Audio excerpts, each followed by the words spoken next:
อนอบน้อมคุณพระรัตนตรัย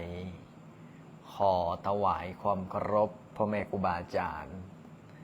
และเจริญพรญาติธรรมญาติโยมในค่ำคืนนี้ สาธุอัตมาภาพพระลินสุจิตโตก็จะได้มา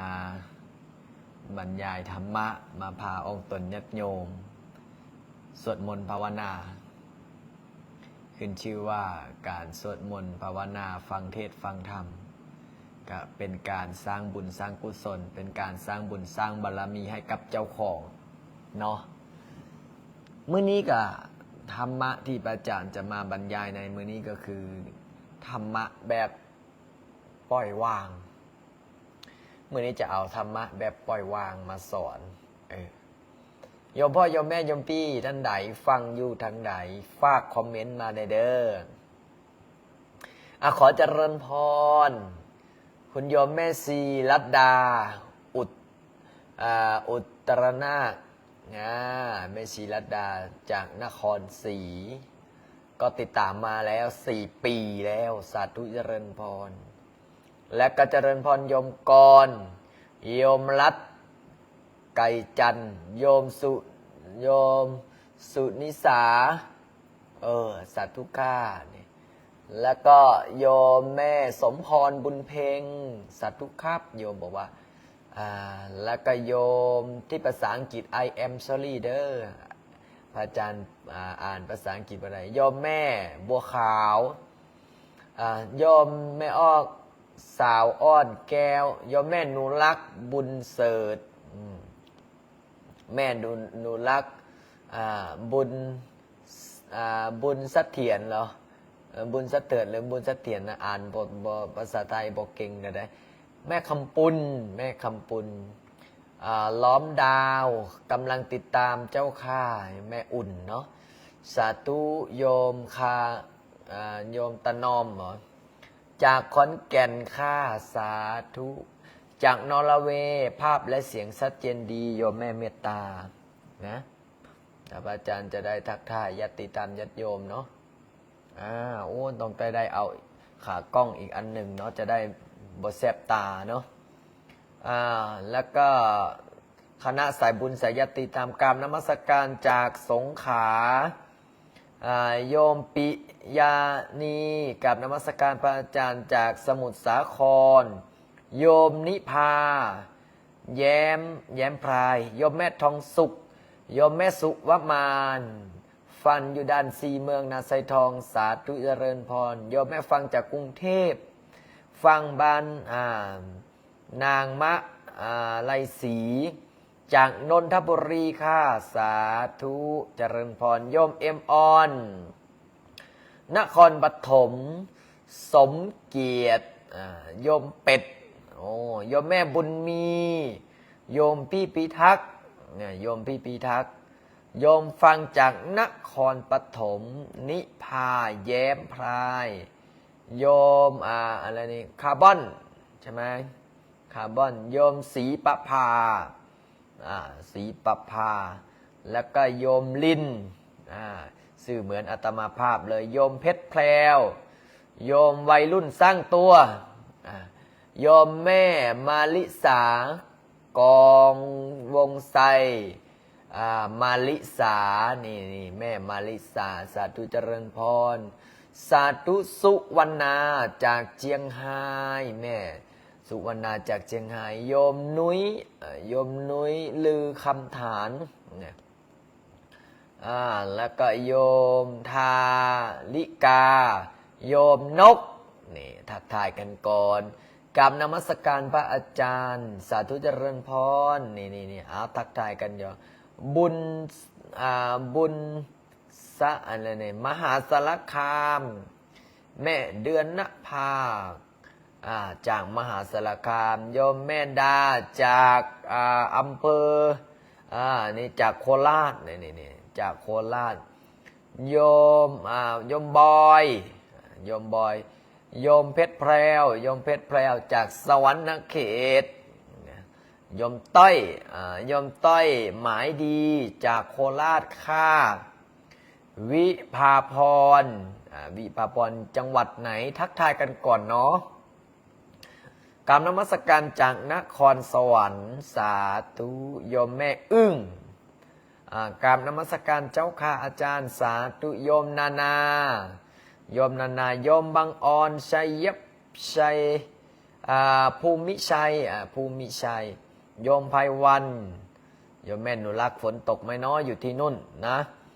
โยมคำภายโคตรสมบัตินี่เจริญพรญาติธรรมญาติโยมพอดีว่าพระอาจารย์โยมแม่บุญเลิศฟังจากกรุงเทพเจ้าค่ะพอดีว่าพระอาจารย์กสิมาไลฟ์สดในห้องเนาะเนื่องด้วยพระอาจารย์ไลฟ์สดบ่ได้ทักทายหาออกตนญาติโยมออกตนญาติโยมก็อาจารย์บ่ทักทายก็เลยห่างหายกันกับขาดความอบอุ่นเนาะมณีโยมมณีรัตน์โยมมณีรัตน์โยมสิริภาโยมแม่เตือนใจสาธุติดตามมานานแล้วเจ้าค่ะโยมแม่เดรักบอกติดตามมานานแล้วใช่แล้วครับกับนมัสการพระอาจารย์ขน้อยเป็นคนประเทศลาวคือกันแต่ไม่อยู่ครอบครัวอยู่ที่101สาธุโยมมาเลเซียกับนมัสการจากสุโขทัยสุโขทัยก็มาเนาะโยมกาญจนาโยมกาญจนาอยู่จังหวัดหนองบัวลำพูเจ้าค่ะโยมแล่บุญมากราบนมัสการพระอาจารย์ผมติดตามอาจารย์ตลอดเลยครับสาธุนะโยมเพชรโยมพลอยโยมน้อยโยมจากเซโดนเซปนถือว่าทักทายกันแล้วนะหากว่าทักทายบทเทือบทถึงก็ต้องขออภัยเด้อโยมแม่พี่ๆเด้อโยมเหมียวโยมเหมียวโยมอะไรนี่โยมแม่ออนโยมพรทิวาโยมวงฤทธิ์แล้วก็โยมน้อยเนี่ยตั้งแต่ลูกพระเรียนอยู่ที่บางพีเจ้าค่ะสาธุใช่แล้วโยมแม่กราบนมัสการพระอาจารย์ลินสุจิตโตโยมสมเกียรติสาธุเจริญพรโยมแม่สมพรบ่าวฟังจากสุขุมวิท50พระโขนงกรุงเทพโยมแม่สุพิษเลือนมูลเป็นยังไงบ้างเนาะสุขภาพช่วงนี้ปวดแข้งปวดขาปวดหลังปวดเอวบ้างไหมเนาะโยมศิริภาโยมไม่ยังอันนี้ภาษาอังกฤษโยมดอนโยมเนตตี้นี่สาธุกราบนมัสการพระอาจารย์ช่วงนี้โยมสุขภาพไม่ดีเลยอวยพรให้โยมด้วยสาธุสุขภาพแข็งแรงโยมสุขอัมพรกราบนมัสการพระอาจารย์โยมไกรสอนสาธุโยมคิดนี่หลายคนหลายท่านผู้ใดเนาะโยมแป๊บมึงก่อนผู้ใดทักมานะมาตรการพระอาจารย์อาจารย์เราจะขอเบิกเงินวันที่2เลยกันเขาเบิกจาก20 หรือ30 ล้านเนี่ยให้น้องกับตุ๊กตาไป30 ล้านเลยวันนั้นเราก็เรียนตลอดเกือบไปแล้วมันแต่เรื่องมาขึ้นก็จะเรื่องทางไม่ไปแล้วติดตั้งสายพัดลมมันสาธุได้เดี๋ยวส่ง QR ให้พระอาจารย์เด้อ QR ตัวเก้านี่บ่เนี่ยว่าไปว่ามาในสร้างกระทำขอเบิกเงินเสร็จแล้วสาธุเอาเดี๋ยวค่อยว่ากันทีหลังเนาะโยมเอ็มออนว่าสาธุโยมแม่น้อยจากอุดรแม่น้อยก็รับเป็นเจ้าภาพปู่เวสสุวรรณ10,000 บาทเนาะแม่น้อยเนาะแม่น้อยก็พระอาจารย์ก็ตอนอยู่วัดป่าดอนมะเดือนก็ไปตลอดติดตามพระอาจารย์อยู่เจ้าข้าเนี่ยสาธุเนี่ยฟังจากมุกดาหารเด้อสาธุวิทยาสาธุอย่างนี้เลยอนุดมและก็โยมแม่พี่เนาะฟังจากใส่กับฝากคอมเมนต์เด้อหากว่าพระอาจารย์ทักทายบททั่วบทถึงก็ต้องขออภัยเนาะโยมบัวสอนบัววันกราบนมัสการสบายดีเจ้าค่ะโยมฟังจากพัทลุงคนตายพัทลุงแล้วนี้โยมแม่อุไรป่าพานจากพัทลุงป่าพานนี่เหมือนนามสกุลของอยู่ทางอุดรเลยโยมแม่โนโยมแม่โนปักเซ่เจ้าเป็นยังได้แหละแม่ไงสุขภาพแข็งแรงอยู่เนาะโยมแม่โนจากปากเซ ติดตามพระอาจารย์อยู่เจ้าค่ะสาธุเจริญพรเนี่ยกราบนมัสการนะอาจารย์โยมร่วมบุญกับพระอาจารย์ทีละ10 บาท20 บาทน้อมสาธุจ้าเนี่ยโยมบอกว่าอนุโมทนาโยมพวงเกียรติยะโยมวรัญญา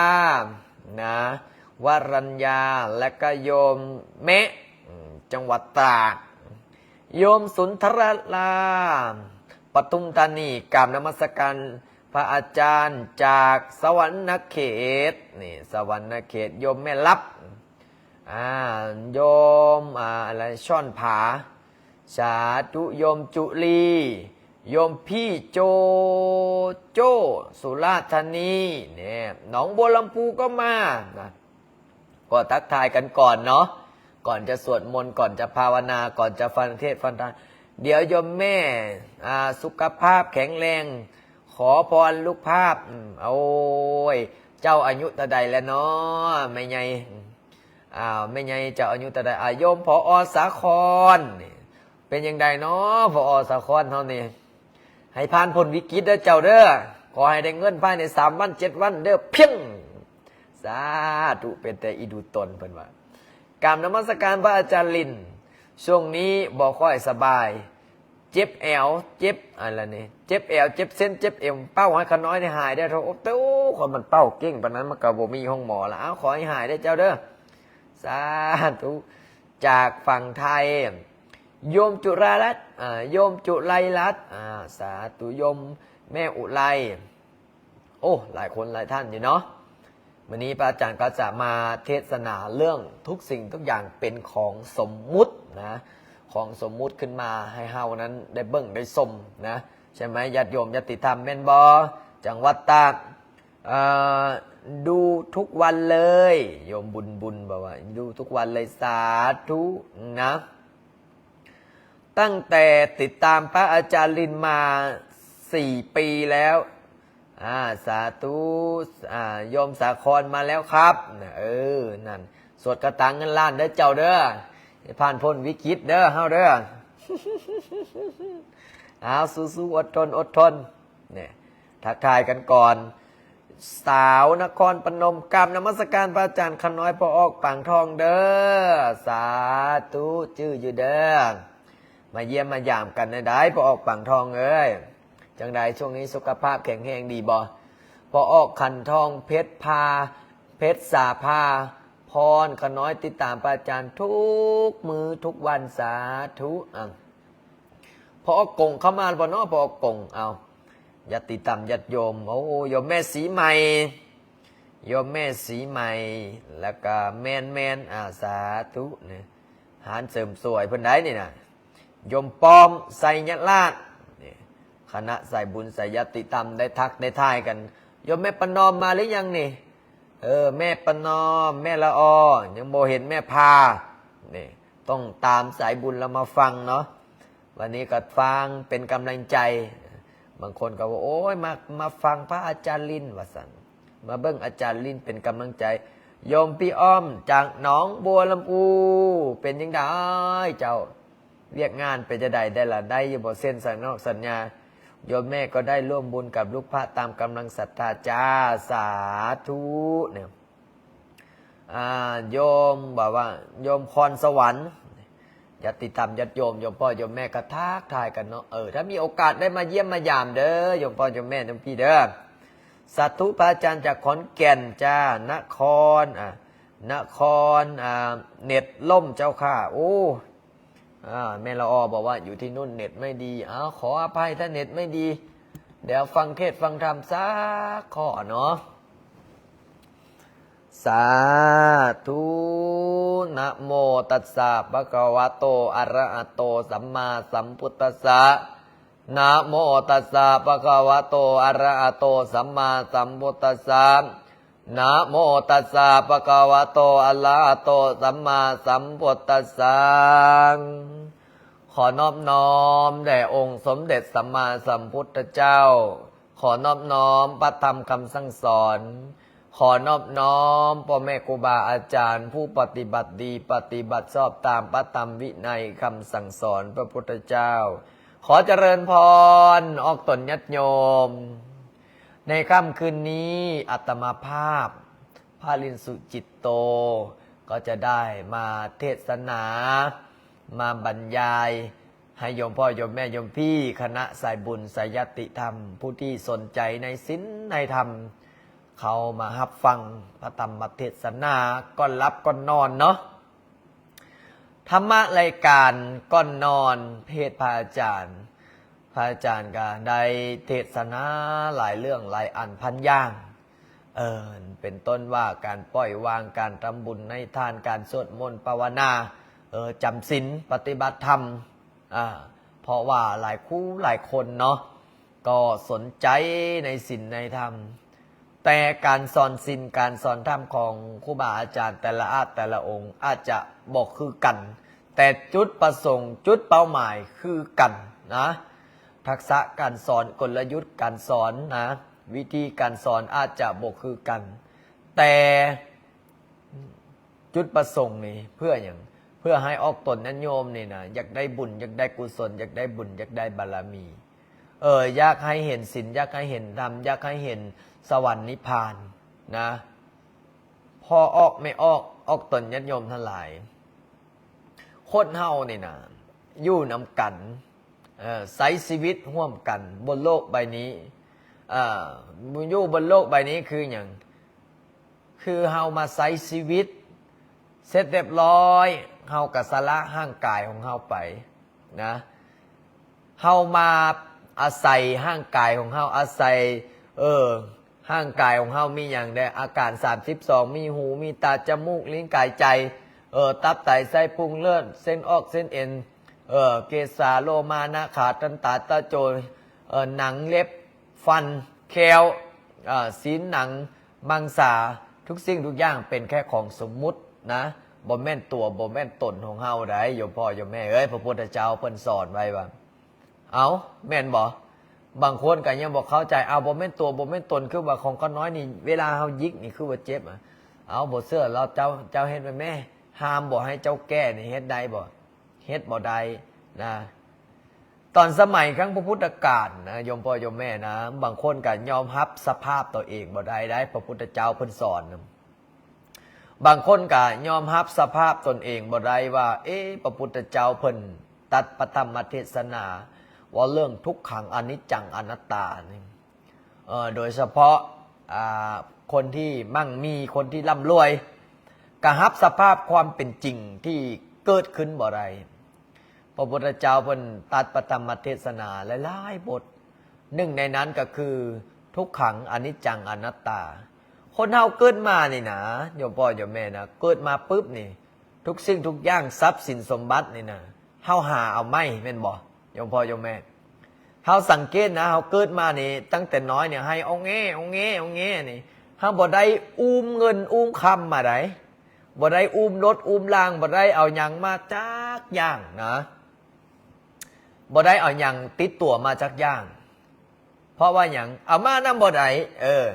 แต่เฮามาหาเอาไม่ก็คือบุญเฮาบุญเก้าเฮาบุญเก้าเฮาไรเฮาเกิดมาปุ๊บเอาได้มีอยู่มีกินมีหูมีตาครบ32ประการแล้วมีตีนมีมือไปหาอยู่ทำกินเป็นบุญเป็นกุศลเฮาเก็บเล็กผสมน้อยหาได้พอหาได้มาแล้วก็มาสร้างมาสา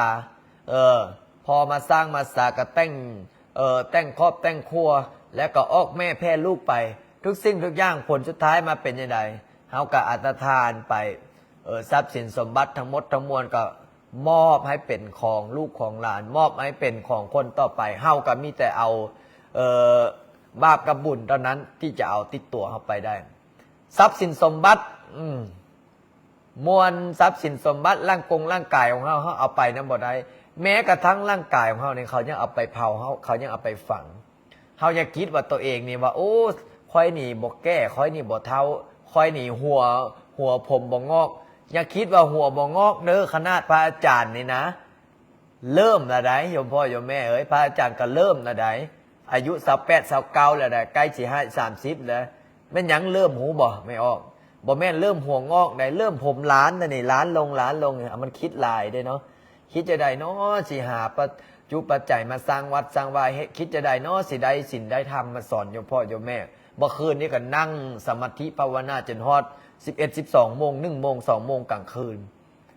นั่งสะสมบุญสะสมบารมีตั้งจิตอธิษฐานตั้งจิตอธิษฐานว่าโอ้สาธุข้าพเจ้านี่นะได้สร้างวัดได้สร้างวาสร้างน้ำกระทำบุญขุดบอกก่อศาลาสร้างมัคคาปันเบาล่อคนนะพระอาจารย์ก็ตั้งจิตอธิษฐานว่าข้าพเจ้าเกิดมาชาตินี้เกิดมาสร้างบุญเกิดมาสร้างบารมีขอให้ข้าพเจ้าได้สร้างบุญขอให้ข้าพเจ้าได้สร้างบารมีสร้างน้ำกระทำบุญได้สร้างอีหลีโยมพ่อโยมแม่โยมพี่ได้สร้างน้ำกระทำบุญอีหลีก็คือจังเห็นนี่แล้วเนาะสร้างวัดสร้างว่าศาลาก็ใกล้แล้วละใดโยมพ่อโยมแม่โยมพี่ทำน้ำตกก็ใกล้แล้วละนะเนี่ยเป็นยังล่ะคนเฮาเนี่ยนะเกิดมาเนี่ยนะมันบ่คือกันไดบางคนเกิดมาปุ๊บหาเงินก็เก่ง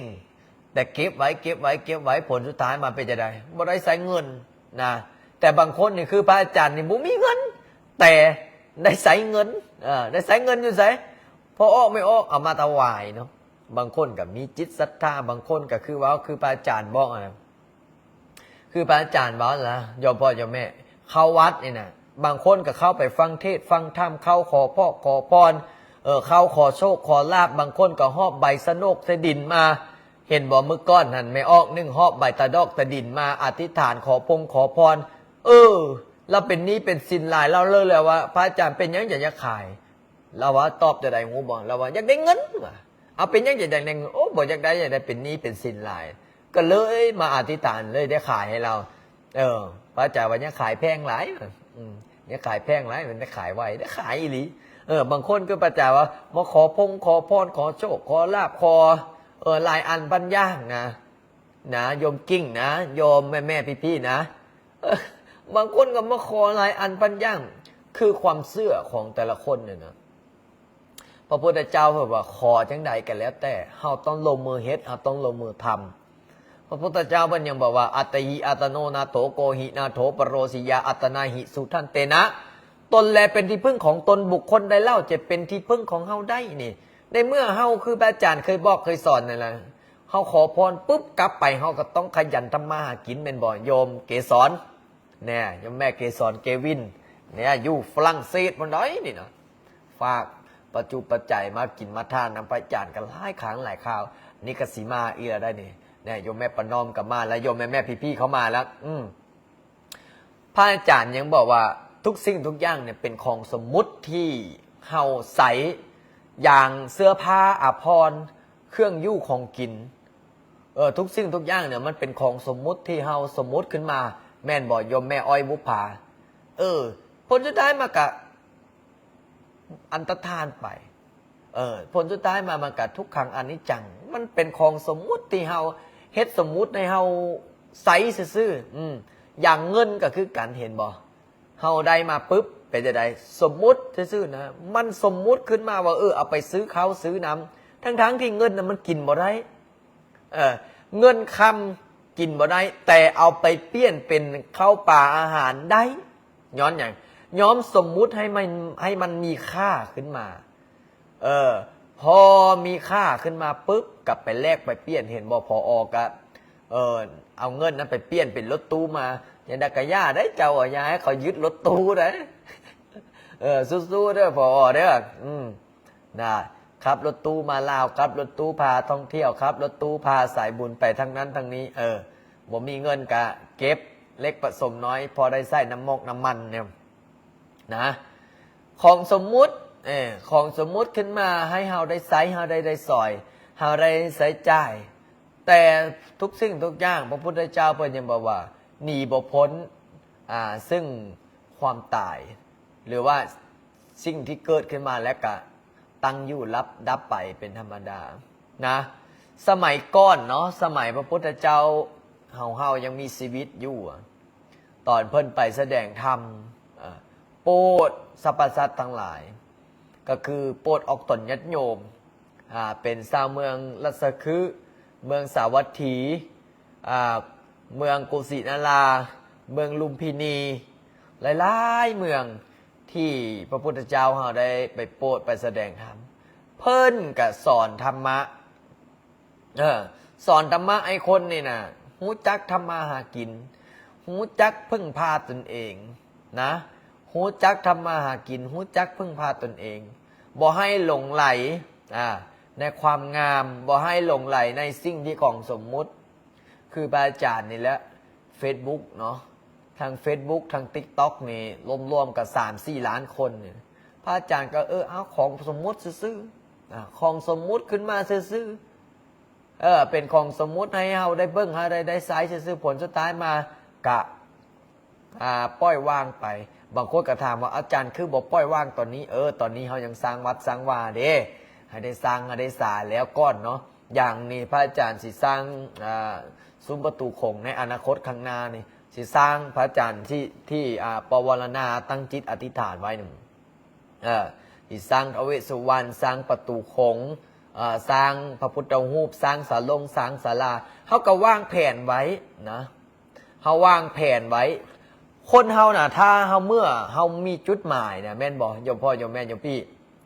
คนเฮาน่ะในเมื่อเฮามีจุดหมายเฮามีความฝันของเฮาน่ะ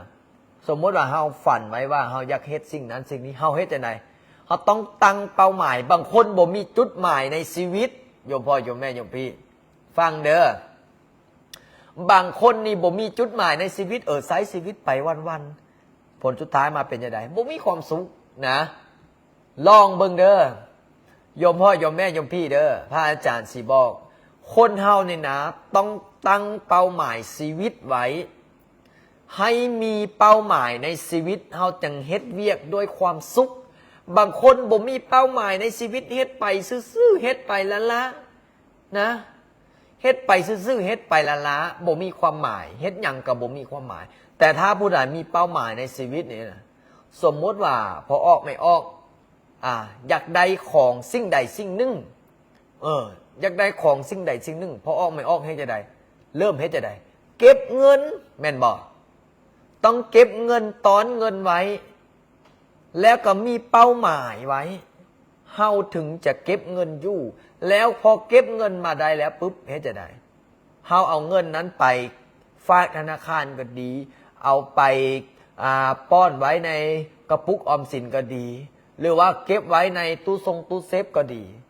หรือว่าเอาไปเฮ็ดธุรกิจก็ดีให้มันออกแม่แพร่ลูกให้มันออกแม่แพร่พันธุ์ไปให้ต้อนยอดไปนี่คือเป้าหมายชีวิตบางคนเนาะบ่มีเป้าหมายในชีวิตเอาได้เงินมากูกลับไปกินเหล้ากินเบียร์หมดซื้อเหล้าซื้อเบียร์ไปจ่ายนั่นจ่ายนี่แจกไอ้คนนั้นแจกไอ้คนนี้หมดนะแต่ถ้าเราตั้งเป้าหมายในชีวิตเนี่ยคอยอยากได้รถคอยอยากได้บ้านคอยอยากได้เฮือนคอยอยากได้โทรศัพท์คอยอยากได้ของสิ่งนั้นสิ่งนี้คอยอยากไปเฮ็ดบุญเฮ็ดกุศลคอยอยากไปสร้างศาลาอยากไปเฮ็ดบุญกุศลให้พ่อให้แม่อยากไปถวายปึ้มพระไตรปิฎกอยากไปสร้างศาสนาพัฒนาอยากเอาเงินนี้ไปเลี้ยงพระเลี้ยงเจ้าเฮ็ดบุญเฮ็ดทานนี่มันต้องตั้งเป้าหมายจังสีใดเนี่ยคือพระอาจารย์นี่มีเป้าหมายของพระอาจารย์ก็คืออย่างพระอาจารย์ตั้งเป้าหมายสร้างวัดตอนนี้มีผู้บริจาคดินให้แล้วเฮกตาร์หนึ่งคือโยมพ่อสมบุญแม่ขันกาบน้องบริจาคให้แล้วก็ซื้อขยายไปเรื่อยๆคู่มือนี่ก็ยังตอนเงินเนี่ยเก็บเงินเนี่ยซื้อที่ดินถวายเป็นธรณีสงฆ์ได้บุญสุดเนาะได้บุญเพราะว่าอย่างเขาน้อมเป็นพุทธบูชาธรรมบูชาตอนนี้เขาได้ดินวัดแล้วแล้วก็ยังสิซื้อต่อไปผู้ใดมีจิตศรัทธากับเขาก็บริจาคมาแล้วก็ซื้อต่อขยายไปเรื่อยๆเขามีดินวัดแล้วเขาเริ่มสร้างศาลาคือพอออกไม่ออกตนนั้นโยมพ่อโยมแม่เห็นนะพระอาจารย์สร้างศาลากับมีผู้มีจิตศรัทธากับมากินมาทานมาร่วมอุปโภโมทนาแม่นบ่พอสร้างศาลาปุ๊บศาลาเริ่มแล้วออกตนนั้นโยมกับว่ามีกำลังทรัพย์กำลังศรัทธาสร้างทำน้ำตกเนี่ยเอาไว้ให้เวลาออกตนโยมมาวัดมาว่ากะเวลานั่งสมาธิภาวนาพักผ่อนย่อนอารมณ์เนี่ยมาวัดมาว่ามีบ่อนกราบบ่อนไหว้บ่อนสักการะบูชาและนึกถึงคุณบิดามารดาและนึกถึงครูบาอาจารย์และนึกถึงพระพุทธพระธรรมพระสงฆ์พ่อแม่ครูบาอาจารย์แล้วก็ตั้งจิตอธิษฐานบางคนกับมาไทยหัวเนี่ยพระอาจารย์เนี่ยบอกว่าสิ่งที่พระอาจารย์ตั้งเป้าหมายไว้ แล้วก็ยังสิสร้างท้าวเวสสุวรรณอันนี้พระอาจารย์ก็ตั้งเป้าหมายไว้ แล้วก็สิสร้างพระพุทธรูปสร้างประตูคงและขยายพื้นที่ไปเรื่อยๆอนาคตข้างหน้าสมมติว่าถ้าเราได้เป็นพ่อแม่ครูบาอาจารย์ มีลูกศิษย์ลูกหาหลายพรรษา30-40หรือว่าบรรปลายชีวิตเฮาอยากเฮ็ดคุณงามความดีน้อมถวายเป็นพุทธบูชาธรรมบูชาสังฆบูชาจะเอาลูกโยลูกเนนมาบวชถวายเป็นพุทธบูชาเนี่ยได้บุญได้กุศลได้บุญได้บารมีอันนี้คือจุดประสงค์จุดเป้าหมายเฮาได้ตั้งไว้แล้วความฝันเฮาตั้งไว้แล้วคล้ายๆว่าเฮามีแผนที่คนบางคนออกตนญาติโยมบางคนหรือว่าชีวิตบางคนนี่บ่มีเป้าหมายก็เฮ็ดไปเรื่อยๆสุ่มสี่สุ่มห้าสปุสปิผลสุดท้ายมันล้มเหลวบ่เป็นศีลบ่เป็นอันบ่เป็นศีลบ่เป็นอันสักอย่างแต่ถ้าโยมพ่อโยมแม่โยมพี่นะมีเป้าหมายในชีวิตมีเป้าหมายในชีวิตนี่นะหรือว่าครูบาอาจารย์มีเป้าหมายในชีวิตมีแผนผังชีวิตของตนเองนี่นะมีความสุขอย่างคือพระอาจารย์นั่งศาลานี่นั่งอยู่ศาลานี่แต่ก่อนมานี่บ่มีศาลาเป็นจังได๋พระอาจารย์ได้เฮ็ดศาลาขึ้นมาเป็นจังได๋ยุงก็บ่กัดนอนกับอิ่มนอนกับอิ่มนอนกับหลับยุงกับบ่กัดไฟฟ้ามันยังสว่างสวายมาแรกๆเป็นจังได๋ยุงกัดยุงกัดพวกกินมดขึ้นแน่ย้อนหยังย้อนเฮาเริ่มต้นชีวิตใหม่แต่นี้เฮามีเป้าหมายเฮามีมันเริ่มมีทุกสิ่งทุกอย่างแต่ทุกสิ่งทุกอย่างที่เฮ็ดที่ทำนี่ก็มันเป็นของสมมุติคือพระอาจารย์ว่าเบื้องต้นนะพอมันเป็นของสมมุติขึ้นมาปุ๊บเป็นยังไงมันกับเวลาเฮาล้มหายตายจากเฮาก็ได้ใช้แต่เฉพาะตอนเฮามีชีวิตอยู่ผลสุดท้ายมาทรัพย์สินสมบัติหรือว่าวัดว่าอาหารศาลาพระพุทธรูปหรือว่าสิ่งที่เฮาเฮ็ดเฮาทำมานี่ก็มอบให้คนต่อไปคือรุ่นหยังรุ่นลูกรุ่นหลานรุ่นเหลนเนี่ยเอาคนต่อไปก็เป็นของประเทศชาติบ้านเมืองนะคือพระธาตุหลวงเวียงจันทร์เอายกตัวอย่างง่ายๆตอนนั้นผู้ใดสร้างหูบ่เจ้าไสยเศรษฐาเป็นผู้บูรณะฟื้นฟูพระพุทธศาสนาของเราเฮานี่ให้เจริญรุ่งเรืองเจ้าไสยเศรษฐานี่ต่อสู้กู้ชาติเผยแพร่พระพุทธศาสนาจนเจริญรุ่งเรืองย้อนอย่างย้อนเพิ่นนี่นะฮักในพระพุทธศาสนาจนได้สร้างพระเสริมพระสุขพระเสริมพระใส3เอ้ยน้องเนี่ยนะสร้างนะได้สร้างแล้วก็สร้างพระเจ้าองค์ตื้อแล้วก็สร้างหลายๆอาจหลายๆองค์ที่ได้สร้างน้อมเป็นพุทธบูชาธรรมบูชาเนี่ยสิ่งที่เพิ่นเฮ็ดเพิ่นทำนี่นะโยมพ่อโยมแม่โยมพี่นะเฮายังได้กราบสักการะบูชาได้กราบสักการะบูชาน้อมจิตน้อมใจเห็นบ่โยมพ่อโยมแม่โยมพี่นะบางคนอยู่ไกลบ่ไกลกับมากราบพระธาตุหลวงอยู่ไกลบ่ไกลกับมากราบย้อนมีจิตศรัทธาคนลาวชาวพุทธไปไสกะเอิ้นว่าจังไหนคอยมาจากพระธาตุหลวงเวียงจันทน์เขาหูเลยว่าถ้าเขาถามว่าสัญลักษณ์ของประเทศเจ้าเป็นหยังพระธาตุหลวงเวียงจันทน์เขาหูเลยว่าพระธาตุมาจากพระธาตุหลวงเวียงจันทน์ประตูไส้นี่เขาหูเลยว่ามาจากสปป.ลาวนี่ล่ะโยมพ่อโยมแม่โยมพี่เอ้ยพระอาจารย์ยังบอกว่าเฮานี่นะเกิดมาแล้วนะบ่เสียชาติเกิดถ้าผู้ใดบ่มีหยังจักอันจักอย่างถ้าผู้ใดที่บ่มีอันจักอย่างนี่แม่นเสียชาติเกิดบ่เคยเฮ็ดบุญบ่เคยเฮ็ดทานบ่เคยช่วยเหลือสังคมกินเหล้าเมาสุราติดคุกติดตารางนี่แม่นเสียชาติเกิดแต่ใดแม่นบ่แม่จันฟ้องนี่แม่จันฟ้องก็เข้ามาในสาธุโยมแม่พี่ๆนะคนเฮานี่นะเกิดมาแล้วเนี่ยได้สร้างน้ำกับทำบุญเดี๋ยวแม่จันฟ้องก็ถวายปัจจัยพระอาจารย์มา10 ล้านกีบได้เป็นเจ้าภาพท้าวเวสสุวรรณเนาะอนุโมทนาบุญนี่สิ่งที่ควรอนุโมทนาบุญก็เฮ็ดไว้ให้ลูกให้หลานคนต่อไปนะแม่นบ่โยมพ่อโยมแม่โยมพี่หลายคู่หลายคนที่ฮับเป็นเจ้าภาพผู้ละเล็กผู้ละน้อยผู้อ้อยผู้พันผู้หมื่นอันผู้รักหมื่นนี่ก็มี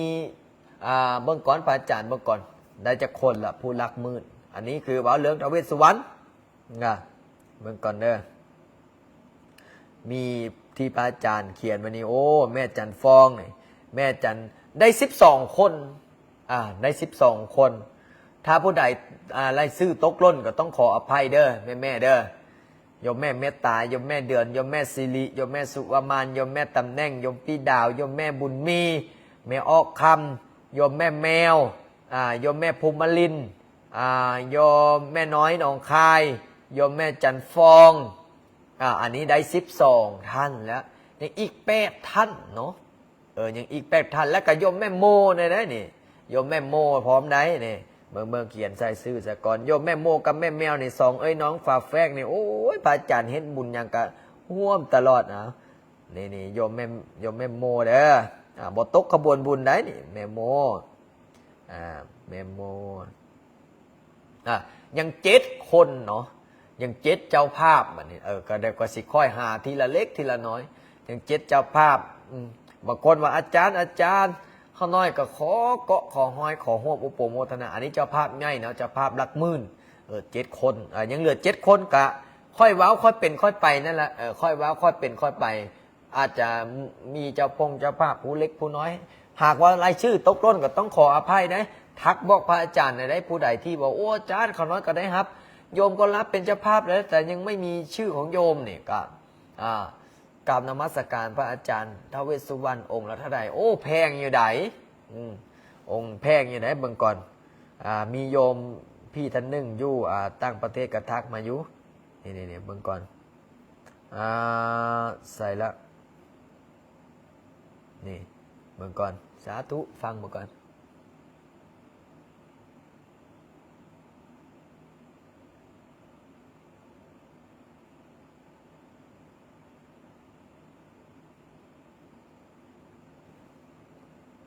สาธุอนุโมทนาบุญเด้อเดี๋ยวพระอาจารย์ส่งให้เด้อเนี่ยมีโยมเขาทักมาแล้วบอกว่าข้าน้อยก็อยากเป็นเจ้าภาพเจ้าศรัทธาน้ำนี่พ่อแต่ปากตนเป็นโยมผู้มีจิตศรัทธากันได้กินได้ทานน้ำกันไหนโยมพ่อโยมแม่อย่าตกขบวนบุญได้เดี๋ยวโอ้ยข้าน้อยบ่ได้ห่วมนำบ่สัตว์กะบ่ได้ห่วมนำกะอันนั้นได้นี่บางคนบอกอุ้ยข้าน้อยก็ได้ห่วมนำผู้เล็กผู้น้อยนี่นี่เอาฟ้าบางก่อนเด้อพระอาจารย์ตอบข้อความนี้ก่อนตอนผู้ข้าเจ้ายังมีจิตศรัทธานะครับเป็นเจ้าภาพผู้เล็กผู้น้อยคือพระอาจารย์บอกนะผู้บางคนก็มื่นบางคนก็ตามกำลังทรัพย์ข้าเจ้าแล้วเนาะช่วงนี้ก็หาเงินกันยากแด้พอออกไม่ออกก็ได้อีดูตนบุญก็หลายอาจารย์ลินก็ได้เขาว่าอาจารย์ลินบุญลายได้บุญจ้างหลวงน้ำท่านี่ออกตนยันโยมเนาะคือพระอาจารย์ว่านั่นแหละเจริญพรเด้ออันนี้คือตามนี้เลยเด้อโอนมาตามนี้ซื้อตามนี้เลยเด้อเดี๋ยวพระอาจารย์สิไปกดเอาเนี่ยออกตนยันโยมผู้มีจิตศรัทธาเพิ่นก็ได้ทักมาบอกว่าโอ้ขอห่วมเกาะห่วมห้อยห่วมอุปโภโมทนายังตกขบวนบุญว่าซั่นแม่นความเขาเจ้าว่าแต่ได้ตกขบวนบุญบอกว่าโอ้บ่ได้ห่วมบุญน้ำอาจารย์เนาะเขาเจ้าก็อยากห่วมบุญห่วมทานนั่นแหละผู้เล็กผู้น้อยเด้เนี่ยโยมแม่หลายๆครูหลายๆคนก็ห่วมเป็นน้ำกันบางคนก็บอกโอ้ยข้าน้อยก็ได้ห่วมกินห่วมทานแม่แอก็5,000 บาทนะแม่แอก็เดี๋ยวสิจดซื้อไว้เพราะฉะนั้นละโยมแม่โยมพี่เนาะเมื่อนี้พระอาจารย์กสิพาสวดกระถางเงินล้านสวดอิติปิโสสวดกระถางเงินล้านตามที่พระอาจารย์เคยพาสวดนั่นแหละถ้าสวดบทยากหลายโยมพ่อโยมแม่ก็ผัดสวดบ่ได้นะสาธุมื้อนี้ขอให้มีเจ้าภาพผู้หนึ่งอีกเด้อตอนนี้โยมมาถามบอกว่าเจ้าภาพละเท่าไหร่เจ้าภาพใหญ่เจ้าภาพใหญ่กับเจ้าภาพละ10,000เนาะโยมแม่เนาะโยมพ่อโยมแม่โยมพี่เนาะก็ได้เป็นเจ้าภาพน้ำกันได้สร้างได้สร้างน้ำกันถ้าเฮาบ่สร้างบ่สร้างคนรุ่นหลังก็สิอาจจะบ่ฮู้เนาะตอนนี้ยังกี่เจ้าภาพยัง7เนาะยัง7เจ้าภาพยัง7เจ้าภาพก็มื้อนี้ลองเบิ่งว่าสิมีบ่เนาะเจ้าภาพสาธุเมื่อวานนี้โยมวันเกิดของโยมพี่อยู่อยุธยาจังหวัดชื่อเล่นชื่อหยังเนาะเขาชื่อบ่ได้ชื่อเจ้าชื่อเล่นเจ้านี่โยมพี่จากอยุธยาสาธุโยมแม่พี่บอกว่าโอ้ช่วงนี้ฝนตกไหมเจ้าค่ะสาธุนะจากหัวหิน อยู่สงขลานี่สาธุอนุโมทนาบุญกับเจ้าภาพทุกคนไหนเดี๋ยวแป๊บโยมบอกว่าโยมขอเบิ้งรูปทาวเวสสุวรรณได้เดี๋ยวค่อยให้เบิ้งค่อยให้เบิ้งค่อยสิสร้างเลยเป็นแต่ใดตั้งไหนเนี่ยโยมสอนโยมไม่ง่ายเกศสอนทักมาบอกว่าโอ้อยากร่วมนำโยตี้วะเดี๋ยวค่อยว่ากันได้ไม่ง่ายเด้อฟังพระอาจารย์แล้วสบายใจแม่นความพระอาจารย์จะสอนธรรมะแบบง่ายๆเนาะสอนแบบง่ายๆครับบอสอนให้เครียดได้โอ้ติดตามมาดนแล้วได้อันนี้กล่าวนมัสการโยมจากสวิตเซอร์แลนด์ถ้ามีโอกาสจะไปกราบสาธุแม่พรหมลินมาแล้วเด็กหญิงพรหมลินเข้ามาฟังแล้วนี่เป็นยังไงบ้างเนาะสุขภาพแล้วก็อนุโมทนาบุญครับออกตนโยมโยมพ่อโยมแม่โยมพี่ทุกคนทุกท่านเด้อที่บ่ทิ้งบ่ปะบ่ละบ่ว่างได้ร่วมสร้างร่วมสาร่วมอุปโมทนาสร้างวัดช่วยพระอาจารย์เนาะก็ได้มาได้ไปได้มากับมากราบมาไว้ได้ไปได้มากับมาพักมาป้อนได้ไปได้มากับมาเยี่ยมมายามเด้อวัดป่าบุญนรินทร์เด้อมาสวดมนต์ถือศีลปฏิบัติธรรมก็ได้เนาะเพราะฉะนั้นแล้วมื้อนี้เดี๋ยวพระอาจารย์สีผ้าสวดมนต์เนาะเบิ่งก่อนเพื่อมีเจ้าภาพนะนี่นิดนึงเบิ่งก่อนอธิษฐานอธิษฐานหาเจ้าภาพเบิ่งก่อนเพื่ออธิษฐานไปปุ๊บพอออกไม่ออกโอ้ขน้อยขอห่วมบุญน้ำเด้อก็ว่ากันทีหลังเนาะนี่เอาสวดมนต์เด้อมานี่เด้อสวดมนต์เนาะตั้งจิตตั้งใจสวดมนต์ภาวนานำกันอะระหังสัมมาสัมพุทโธภะคะวะพุทธังภะคะวันตังอภิวาเทมิสวากาโตภะคะวะตาธัมโมธัมมังนัมสสามิโสปฏิปันโนภะคะวะโตสาวกสังโฆสังฆังนามามินะโมตัสสะภะคะวะโตอะระหะโตสัมมาสัมพุทธัสสะนะโมตัสสะภะคะวะโตอะระหะโตสัมมาสัมพุทธัสสะนะโมตัสสะภะคะวะโตอะระหะโตสัมมาสัมพุทธัสสะ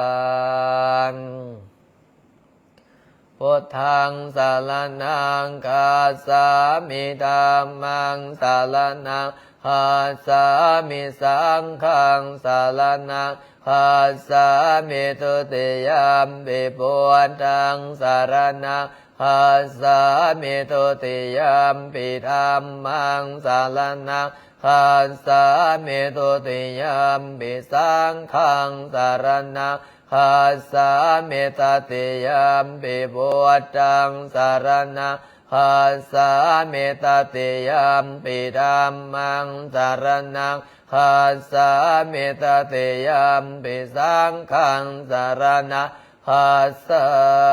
มิปานาติปาตาเวรมณีสิกขาปะทังสัมมาทิยามิอาเตนาตานาเวรมณีสิกขาปะทังสัมมาทิยามิโมสาวาตาเวรมณีสิกขาปะทังสัมมาทิยามิโสลาเมลยมัสสะปะมาทัตตานาเวรมณีสิกขาปะทังสัมมาทิยามิอิติปิโสภะคะวะอะระหังสัมมาสัมพุทโธเวชัญญลนะสัมปันโนสุขโตโลกวิโตอนุอันตโลปุริสตามัสสาลติสัตตาเทวมโนสานังพุทโธภะคะวะติสวากขาโตภะคะวะตาธัมโมสันติติโกอาการิโกเอหิปัสสิโกโอปันญิโกปัจจามตังเวริธรรมโอเวนโยเยเต สุปฏิปันโนภะคะวะโตสาวกสังโฆอุชุปฏิปันโนภะคะวะโตสาวกสังโฆยะปฏิปันโนภะคะวะโตสาวกสังโฆสะเมียนจิปฏิปันโนภะคะวะโตสาวกสังโฆยัตติดาจัตตาริปุริสายุคานิอัมตะปุริสัมปุขลาเอสัมภะคะวะโตสาวกสังโฆหุนายโยปะหุนายโยดานกินายโยอัญชเรกรณิโยอนุนตรังปุญญาเขนตังโลกัสสัมติสัมปจิสามินาสังสีโมปมาจะมาเทวาสเปยกาปรยันติปมาจะมาเทวาอภิราภภวันตุเมมาปุญโยมาลาโปภวันตุเมมิเตปะอุอาติปุตตมะอุนะโมพุทธายามเวรานายโยเวรโคนายังเวราอิงสาเวรานาสีเวราตาสาเวราอิทิโยพระสามานิมาพระสาสวะหอมสามปฏิสามีเป่งเป่งบาบา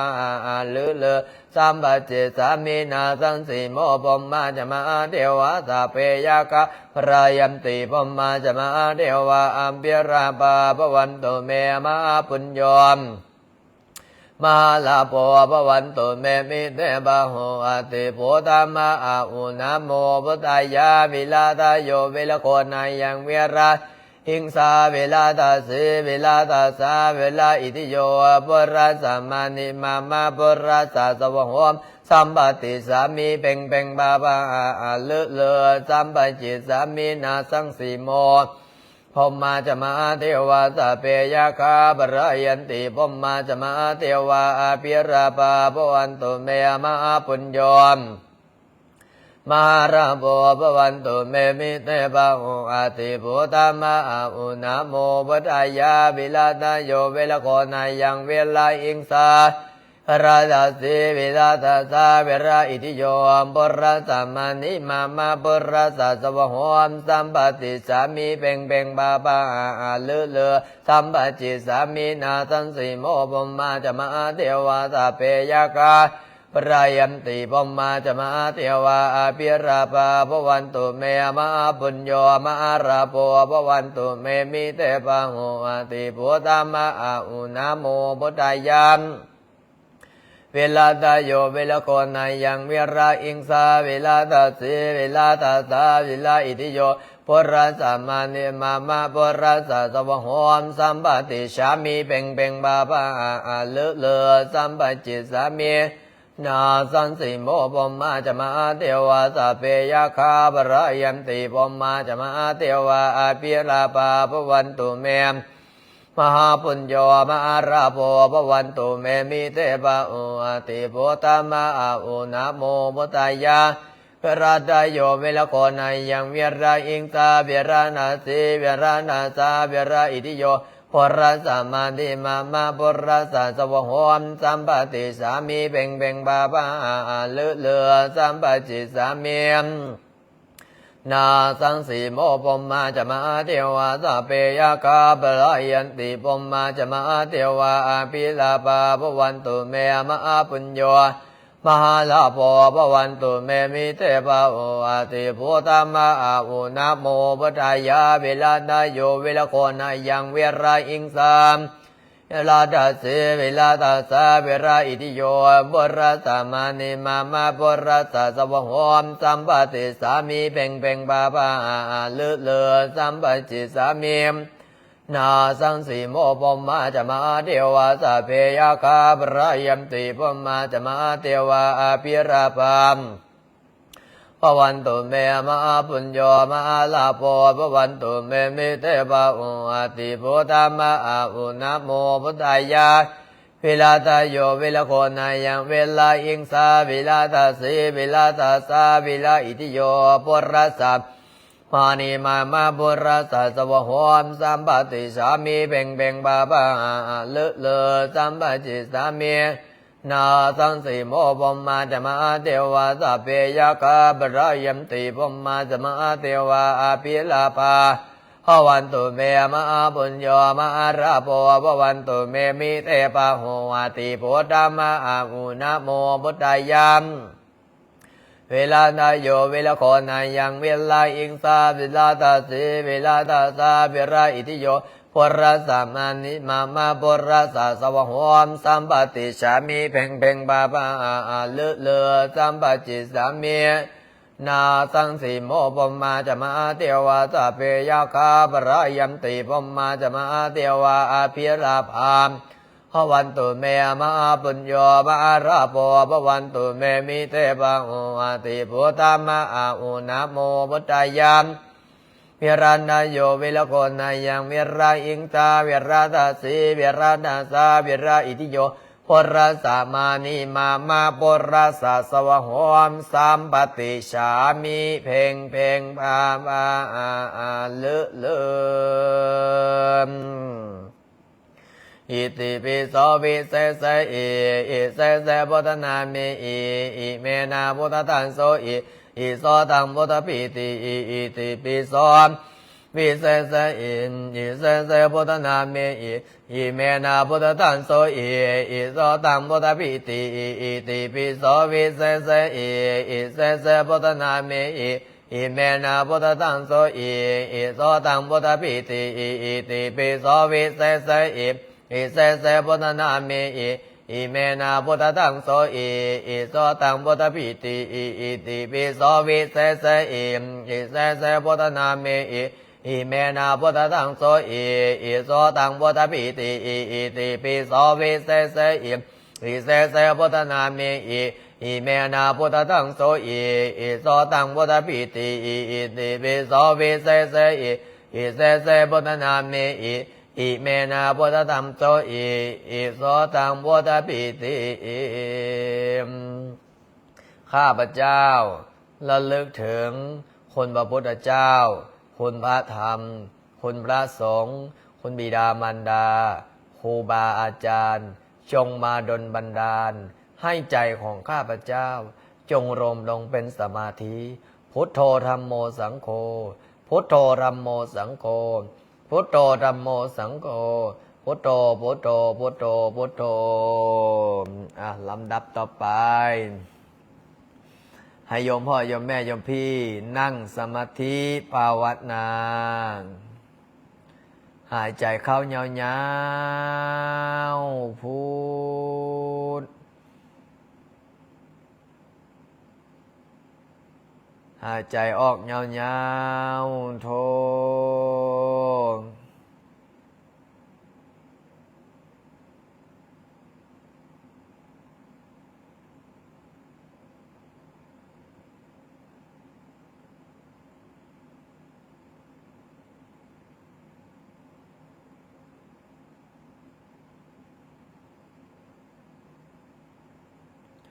กำหนดลมหายใจเข้าออกพุ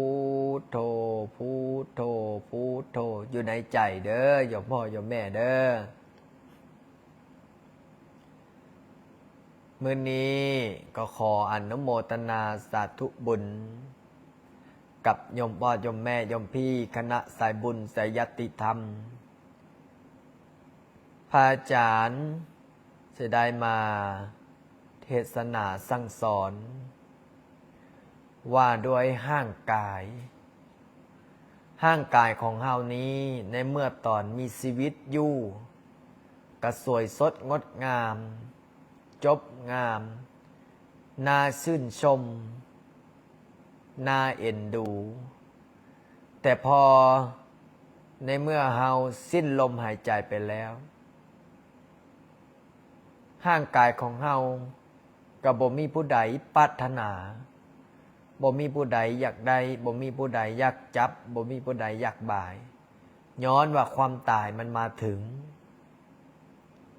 แม้ว่าสิจบสิงามปันใดแต่ถ้าบ่มีลมหายใจถ้าภาษาบ้านเฮาก็คือตายในเมื่อ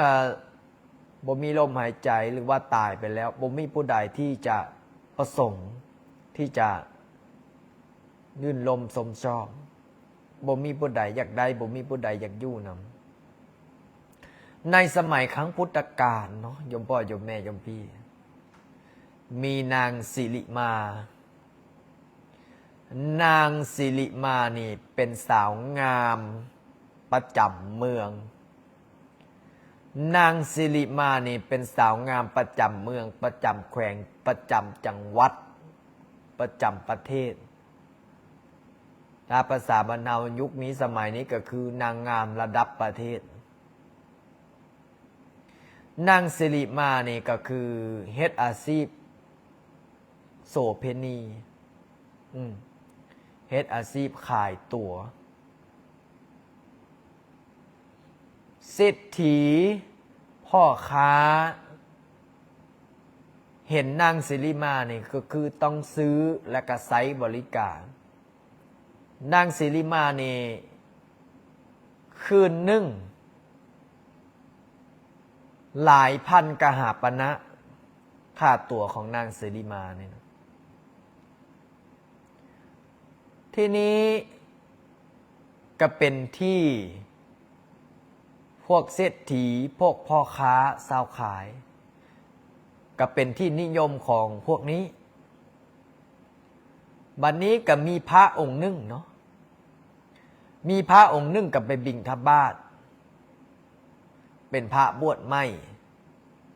พอไปบิณฑบาตเห็นนางสิริมานี่ใส่บาตรในเมื่อซบตาหรือว่าเห็นนางสิริมานี่หัวใจพระองค์นี้ก็แทบจะละลายหัวใจพระองค์นี้ก็แทบจะละลายอยากได้นางสิริมานี่เป็นคู่ครอง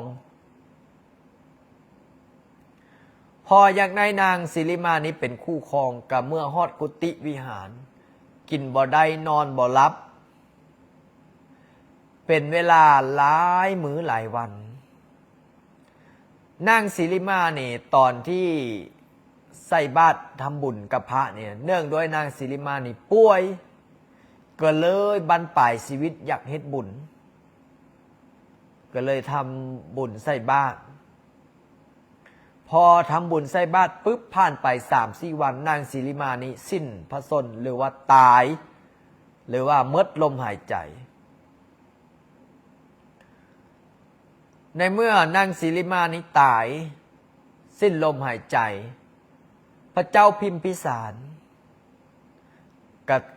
จะเอาไปเผาก็จะเอาไปฝังแต่พระพุทธเจ้าของเฮาเพิ่นเลยบอกดูก่อนมหาบพิตรนางสิริมานี่อย่าฟ้าวเอาไปเผาอย่าพาวเอาไปเผาอย่าพาวเอาไปฝังให้พระเจ้าแผ่นดินนี่เอาไปวางไว้แล้วก็ประกาศให้คนชาวบ้านชาวเมืองพ่อค้าชาวขายนักบวชให้มาเบิ่งว่านางสิริมาระหว่างตอนที่มีชีวิตอยู่กับบ่มีชีวิตนี่แตกต่างกันจังไหนชาวบ้านชาวเมืองได้ยินข่าวแจ้งข่าวเป้าเตือนว่าพระราชาให้คนนี่ไปเบิ่งนางสิริมานี่ศพของนางสิริมานี่ถ้าผู้ใดบ่ไปเบิ่งนี่แม่นปั๊บไหม8 กหาปณะพ่อค้าชาวขายออกตนญาติโยมชาวบ้านชาวเมืองนี่แห่นกันไปเบิ่งศพของนางสิริมา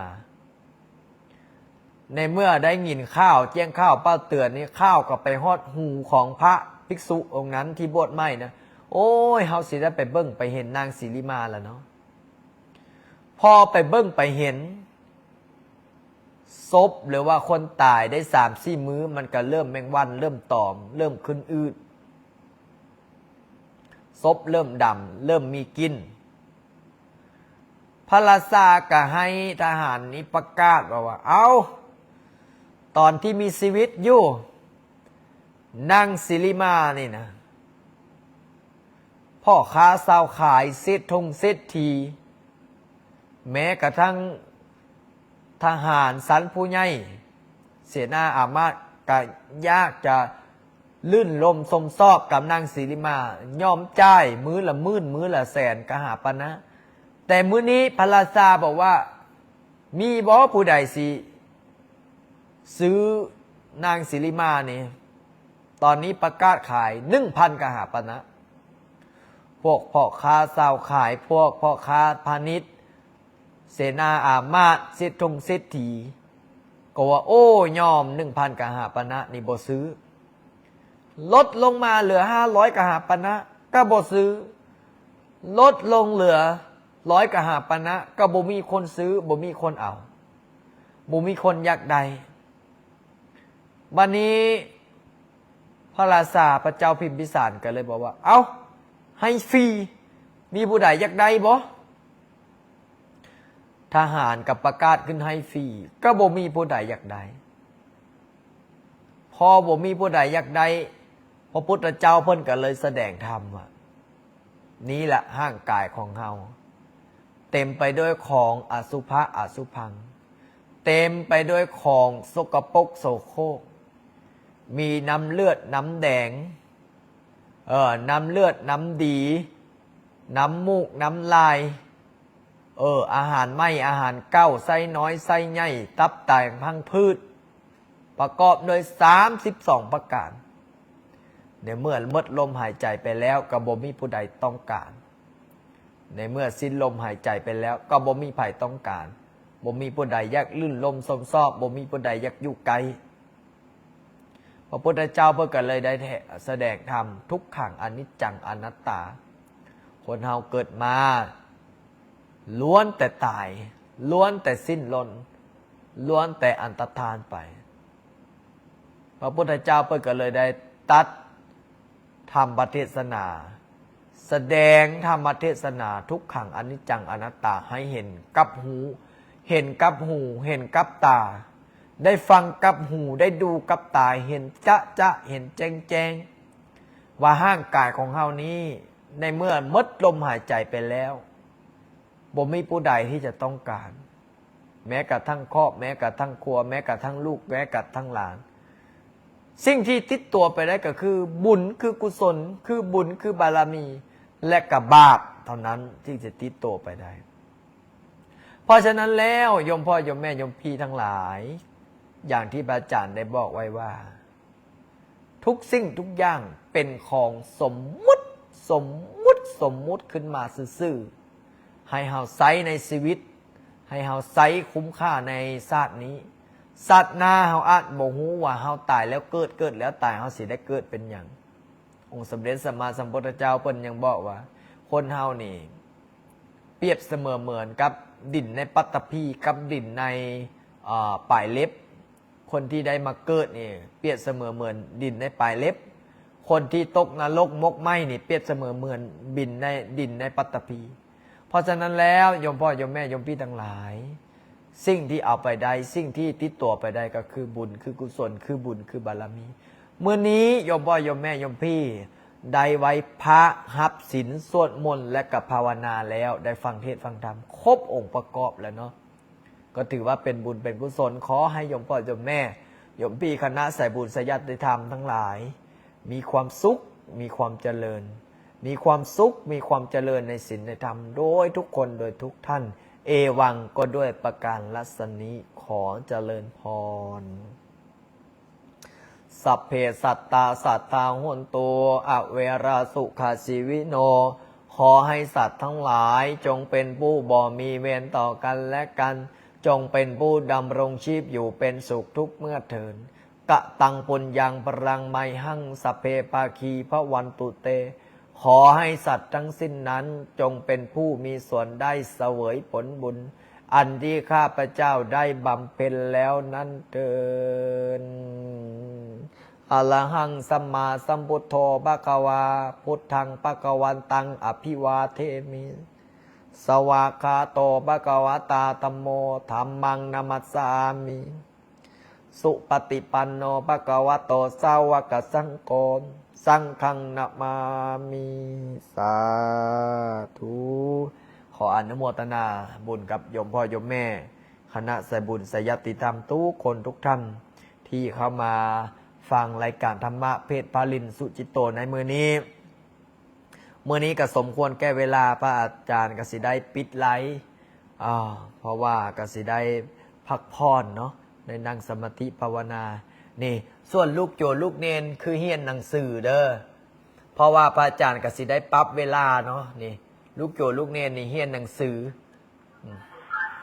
ลูกโจลูกเนนของโยมพ่อโยมแม่ที่เลี้ยงนี่นะเฮียนหนังสือตอนนี้นะเฮียนธรรมะเฮียนหนังสือเนาะเพราะว่าอย่างนี่แหละพระอาจารย์ยังบอกว่าผู้ที่จะสืบต่อพระพุทธศาสนาต่อไปก็คือสมณเณรน้อยพระนุ่มเนนน้อยนี่แหละโยมพ่อโยมแม่ตอนนี้กำลังเฮียนธรรมะตอนนี้กำลังเฮียนหนังสืออันนี้เราเบิ้งกล้องวงจรนะนี่นะเพราะฉะนั้นแล้วปัจจุปัจจัยที่โยมพ่อโยมแม่โยมพี่ได้กินได้ทานได้ร่วมอุปโภคโมทนาได้สร้างได้สาช่วยพระอาจารย์ได้ยกใส่เกาเท้าใส่หัวถือว่าเป็นบุญถือว่าเป็นกุศลถือว่าเป็นบารมีเด้อโยมแม่ปานีเด้อให้เจ้าสุขภาพแข็งแรงเด้ออยู่ออสเตรเลียเนาะสาธุให้สุขภาพแข็งแรงเอาถือว่าตอนนี้เจ้าภาพทวิตสุวรรณก็ได้มาเบิ่งก่อนได้มา10ตัวใดละอันนี้เมื่อก่อนเดินพระอาจารย์เบิ่งข้อเบิ่งแป๊บหนึ่งก่อน10ตัวใดแล้วเนาะ13เจ้าภาพแล้วโยมพ่อโยมแม่โยมพี่นะได้13เจ้าภาพนะเจ้าภาพลักเนาะเจ้าภาพลักหมื่นอย่างโยมแม่ปานี่ก็ฮับเป็นเจ้าภาพลักพันเนาะสาธุแม่ปานี่ก็เมื่อก่อนนะโอนปัจจัยมาร่วมบุญกับลูกค้า 2,000 บาทอยู่ออสเตรเลียแล้วก็ได้เป็นเจ้าภาพตลอดให้เจ้าสุขภาพแข็งแรงเด้อแม่เด้อสาธุเมื่อนี้ก็ได้ทั้งหมดทั้งมวลได้13เจ้าภาพแล้วยังอีก7เจ้าภาพเนาะเจ้าภาพหลักหมื่นเนาะก็ถ้าภาษาบ้านก็คือยังอีก70,000 บาทนั่นแหละสาธุขอให้มีเจ้าภาพเรื่อยๆเนาะผู้เล็กผู้น้อยอย่างคือพระอาจารย์ว่าละก็สิได้ร่วมเป็นเจ้าภาพเจ้าศรัทธาน้ำกันพระอาจารย์ขออนุญาตปิดไลฟ์เด้อหรือว่าโยมพ่อโยมแม่โยมพี่ท่านใดอยากครับเป็นเจ้าภาพก็ทักมาเนาะทักมาหรือว่าส่งข้อความมาโอ้อาจารย์ขน้อยขอฮับเป็นเจ้าภาพรักมืดน้ำขัดเจ้าเด้อพอมีชื่อมีเสียงพอได้กินได้ทานพอได้ร่วมอุปโภคมัทนามเนาะสาธุพระอาจารย์ขออนุญาตปิดไลฟ์ก่อนเด้อเจริญพร